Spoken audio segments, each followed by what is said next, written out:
we call upon Brihaspati Jupiter, Lord of Jyotish, to be with us today for this video to inspire us in order to inspire you. Welcome. My name is Nina Ashby, and I'm here to present alongside with my colleague, Israel Ajose, the Rashi connected to Cardinal, which is Chara Rashi, which is related to Brahma. Yes.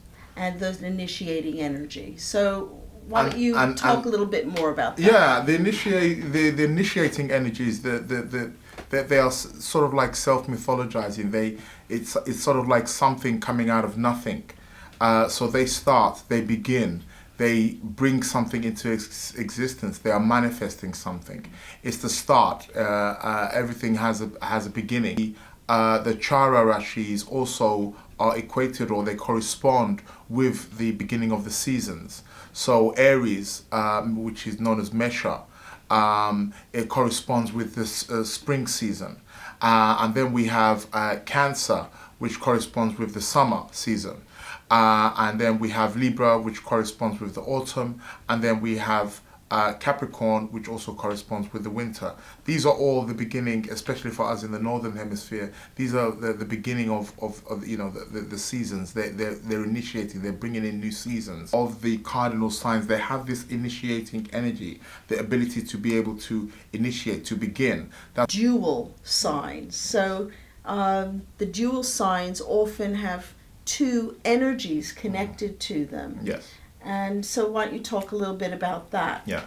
So the dual signs, as it is, when we speak about dual, we're speaking about two.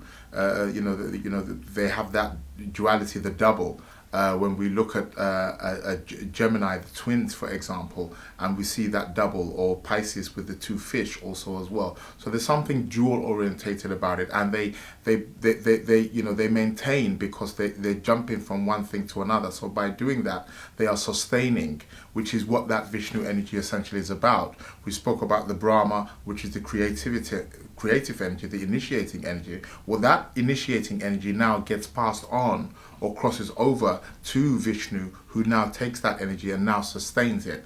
And it sustains it with the dual signs by bouncing one with the other. So you have it's sort of like maybe like a game of tennis, maybe you could think of, that is, one's bouncing against the other, that's what keeps the match going. Mm-hmm. A tennis player can't play by himself or herself. They need the two in order to be able to keep the game going. So that is the Vishnu energy. And also we have the Lakshmi is also its counterpart also. Yes. But it's also about kind of the home and the maintaining of the home and Most the family definitely.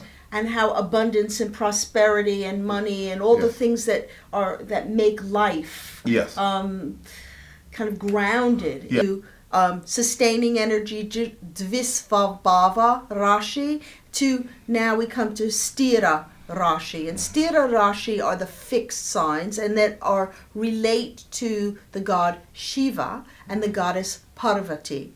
So Shiva and Parvati are the destroyer god and goddesses. So everything that has come into creation and been maintained at some point needs to break down and become neutralized in order to be recycled again.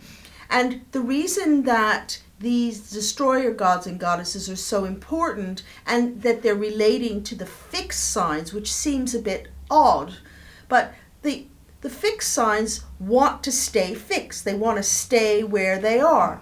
So, for example, Scorpio or Vrishchik Rashi,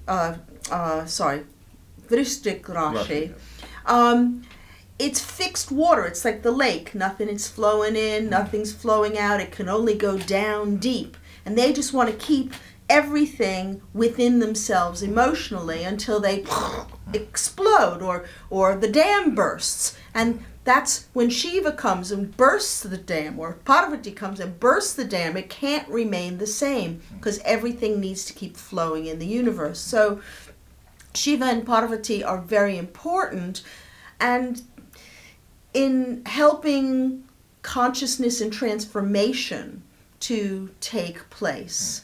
There are, for example, in a forest fire, some plants, you think, oh, it's so horrible, the trees of the forest is burned down. Right. But some plants only germinate with very high heat. And then that's how they survive, and that's how they maintain themselves. So everything has its cycle, and the destruction is very much part of the cycle. But it's not something that people tend to like very much. It's the difficult or the darker side of people's charts. Better understand their energy and their qualities also as well. So when we're speaking about the Brahman, we're speaking about the initiating energies, and we're speaking about the Vishnu, which is the sustaining energies, and the Shiva, which is the destruction energies, the ending energies.